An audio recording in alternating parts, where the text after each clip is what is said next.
किल्ले हादरवणाऱ्या तोफांचे गोळे नेमके कसे तयार होत होते? त्या काळातील कारागिरांचे हे अद्भुत कौशल्य पाहून तुम्ही थक्क व्हाल. इतिहासातील तोफा म्हणजे त्या काळातील एक महत्त्वाचं तंत्रज्ञान होते.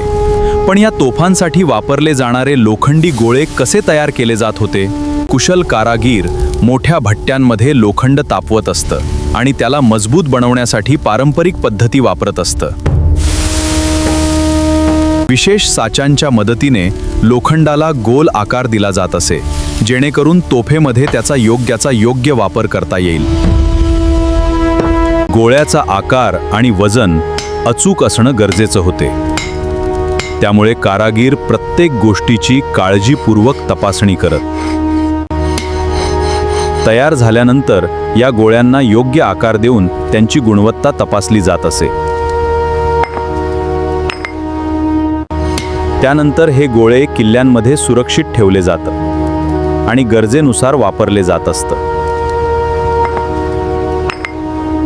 त्या काळातील कारागिरांच्या अद्भुत कौशल्यामुळेच हे मजबूत तोफांचे गोळे तयार होत होते.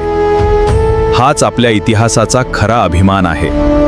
माहिती आवडली असेल तर लाईक करा, मित्रांसोबत शेअर करा आणि अशाच भन्नाट ऐतिहासिक माहितीसाठी चॅनलला सबस्क्राईब करा.